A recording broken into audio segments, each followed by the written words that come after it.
Tungkol naman po ito kay Mami Min sa dakilang ina ni Catherine Bernardo na pinupupog. Grabe. Wala rin mga patawad. Nang dahil lamang sa isang pumanaw ng aso.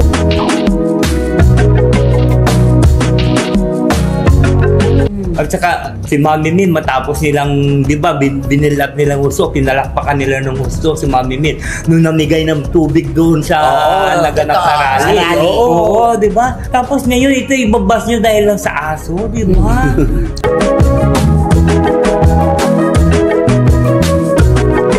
Ang natural lamang po na natin masyado pang paseryosohin ang kwento. Si Summer ay aso po ng Katniel, kay Daniel at kay Catherine.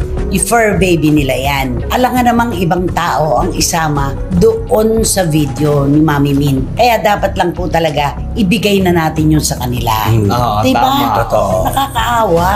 Bitiranang kolumnista na si Christopher Min naawa sa sinapit ng ina ni Catherine Bernardo dahil lang sa aso.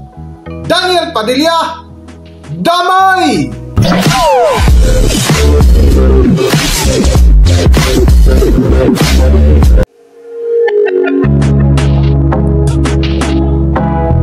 Welcome back to Philippine Celebrity Broadcast. Trending at mainit pa rin ngayon na pinag-uusapan sa mundo ng social media ang ginawang pagbisita ng ina ni Catherine Bernardo sa libingan ng mga aso na kung saan binash ng gusto ng dating Katniel fans nang muling inaalala ang alagang aso ni Catherine Bernardo at Daniel Padilla. Sa vlog ng bitiranang kolumnista si Christopher Min kamakailan ay isa ito sa kanilang mainit na paksa na kung saan kinumintuhan nila ang ina ni Catherine Bernardo na si Tita Min Bernardo na pinupupog ngayon ng basa social media dahil lang sa aso. Itong ikalawa naming paksa, produkto rin po ito ng social media na o-opinyonan lamang po namin. Tungkol naman po ito kay Mami Min sa dakilang ina ni Catherine Bernardo na pinupupog. Grabe. Ngayon. Wala rin mga patawad. Nang dahil lamang sa isang pumanaw ng aso, si Summer. Diba? Di ba merong alaga ang Katniel noon, si Summer? Yung kanilang poodle, di ba? Natural, nung pumanaw, inaalala ng pamilya ni Catherine ang anibersaryo ng pagkamatay. Dito sa pinakahuli, nag-post si Mami Min nung video at saka yung pag-aalay niya, meron pang ang sunflower. May card pa, from your family, ganon. Nagalit ang mga, yung hindi na Katniel ngayon. Ano sabi nila? Kasi sabi, bakit naman kinakailangan pa mag-post na kasama si picture Daniel? At saka niya. Pwede namang wala na lang. Ang ginagamit ko yun. Para wag na kayo magpaasa. Paasa. Ayun yung paasang the word paasa. Yun ang sinasabi nila. Masyado kayong paasa. Tama na. Video nyo ang magkasama pa si Daniel at si Catherine. Samantalang si Daniel may Kyla Estrada na. Si Catherine may Mayor Alcala na. Totoo naman. Pero bakit nyo pa pinagsasama? Sino naman na isasama ni Mami Min?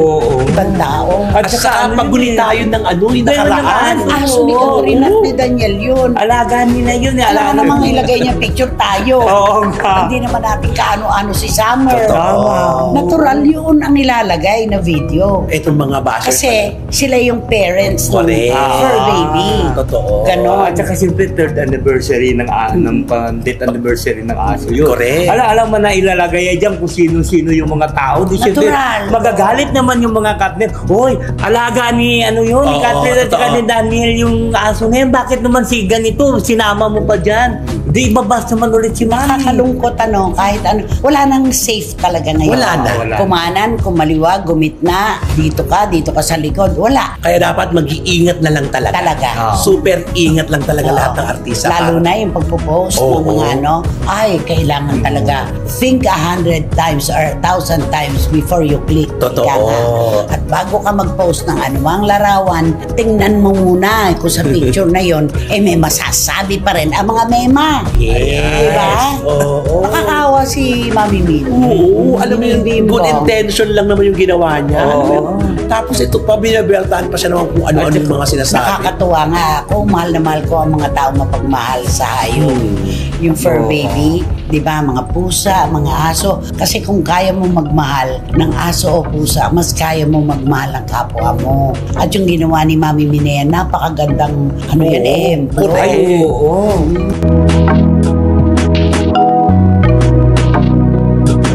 Sa dulo nga nga ng paksa ni Nanay Christy Fermin ay dinipinsahan nila ang ina ni Catherine Bernardo na ayon pa ni Nanay Christy na normal lang bilang ina na mahalin din ang mga alagang fur babies ng mga anak. Isa nga dito sa pinanghihinayangan ni Tita Main Bernardo ang pumanaw na aso ng dating magkasintahan na sina Catherine Bernardo at Daniel Padilla na dinalaw sa libingan na kung saan pinupupog tuloy ng fans ng mga dating Katniel fans. Para sa buong kwento, narito ating panorin ang video na kung saan nakaramdam ng awa ang veteranang kolumnista si Christy Fermin sa ina ni Catherine Bernardo dahil lang sa alagang aso. Narito ang video. At saka si Mami Min matapos nilang, di ba, binilat nilang uso, pinalakpakan nila ng gusto si Mami Min nung namigay ng tubig doon sa naganap na rally. Oo, di ba? Tapos ngayon ito ibabas nyo dahil lang sa aso, di ba? Kakawawa naman natural si Mami lamang po Min. na natin masyado pang paseryosohin ang kwento. Si Summer ay aso po ng Katniel, kay Daniel at kay Catherine. I-fur baby nila yan. Alam nga namang ibang tao ang isama doon sa video ni Mami Min. Kaya dapat lang po talaga ibigay na natin yun sa kanila. Diba? Tama. Totoo. Nakakaawa.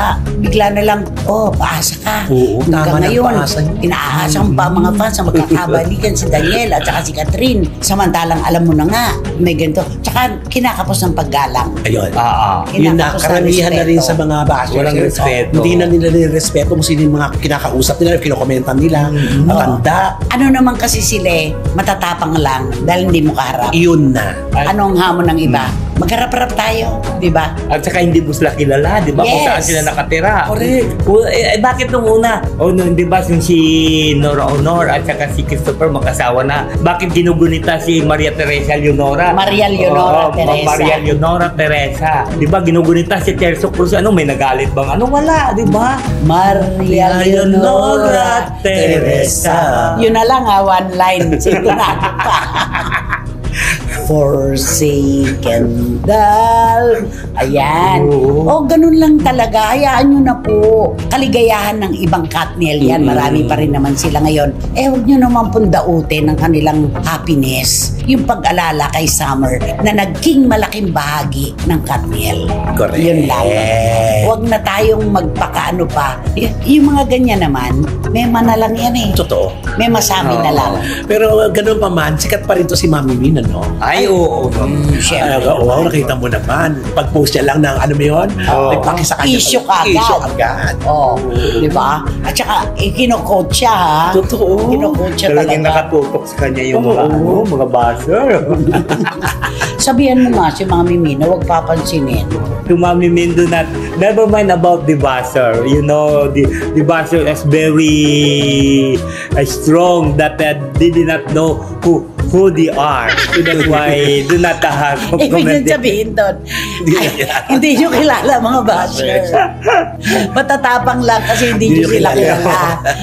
Di ba? Englishin mo to. Kumakahol lang ang aso pag hindi niya kilala.